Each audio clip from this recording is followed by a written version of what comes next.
एक बार एक हॉस्पिटल में एक स्टडी की गई 100 से भी ज्यादा ऐसे लोगों पर जो मरने के बहुत ही करीब थे, जो लगभग मरने ही वाले थे, यानी कि वो लोग अपनी जिंदगी के सबसे आखिरी समय से गुजर रहे थे। तो जब उनसे पूछा गया कि तुम्हें तुम्हारी जिंदगी में सबसे बड़ा पछतावा किस चीज का है, तो उनमें से जो कॉमन आंसर निकल करके आया वो ये था कि जिंदगी में उन्हें उन कामों का पछतावा नहीं है जो उन्होंने किए, बल्कि जिंदगी में उन्हें सबसे बड़ा पछतावा उन कामों का है जो उन्होंने नहीं किए।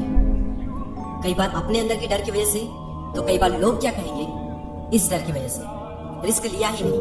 उनका कहना है कि अगर रिस्क लेकर हम फेल हो जाते तो इतना पछतावा नहीं होता जितना पछतावा रिस्क ना लेने का होता है। ये था उनमें से ज्यादातर का जवाब। इस वीडियो को आगे बढ़ाने से पहले मैं आपके साथ एक कहानी शेयर करता हूँ, सुनना जरूर, बहुत ही अच्छी कहानी है। एक बार एक बहुत बड़े नेता की मौत हो जाती है। उसकी जो पत्नी होती है वो 2 साल पहले ही गुजर चुकी होती है। उसकी पत्नी को स्वर्ग की प्राप्ति होती है और उस नेता को भी स्वर्ग ही मिलता है, क्योंकि उसके जो कर्म थे वो बहुत अच्छे थे। उसकी पत्नी उसका स्वागत करने के लिए स्वर्ग में तैयार ही थी। तभी उस नेता ने कहा कि अभी रुको जरा, पहले मुझे अपनी अर्थी के साथ राजहाट तक आने दो। तभी पत्नी ने कहा कि अब क्या ही बचा है, आप इस दुनिया से मुक्त हो चुके हो। उसने कहा कि वो तो ठीक है, लेकिन मुझे ये तो देखने दो कि कितने लोग मुझे विदा करने आए हैं। तो जब आरती निकलनी शुरू हुई तो दोनों वहां पहुंचे और उन्होंने देखा कि बहुत भीड़ थी।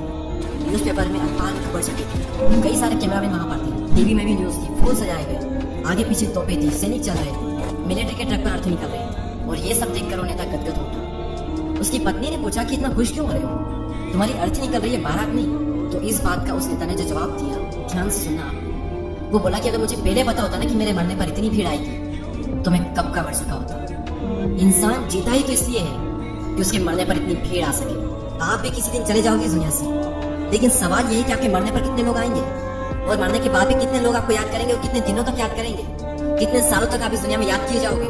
दुनिया में करोड़ों लोग जन्म लेते हैं और करोड़ों मर जाते हैं, कोई याद नहीं करता उन्हें। और क्यों करें, याद रखने लायक कुछ करेंगे तो याद करेंगे ना। क्या फायदा अगर इसी जिंदगी जी भी लिए तो जिसमें आपके मरने पर सिर्फ मुश्किल से 100-200 लोग आए और कुछ टाइम बाद वो लोग भी आपको भूल जाए। क्यों? क्योंकि आपने किसी की लाइफ में वैल्यू नहीं करी, ना लोगों का भला करा। अरे लोगों को छोड़ा, आपने खुद का ही भला नहीं करा। आप दूसरों के लिए तो तब करोगे ना जब पहले आप खुद के लिए करोगे। सोचो आपकी जिंदगी का आखिरी वक्त चल रहा है और आप याद कर रहे हो कि अपनी जिंदगी में क्या क्या किया। कई सारी चीजें ऐसी होंगी जो आप करना चाहते थे जिंदगी भर से, लेकिन मरते दम तक नहीं कर पाए, पूरी जिंदगी फालतू काम किए।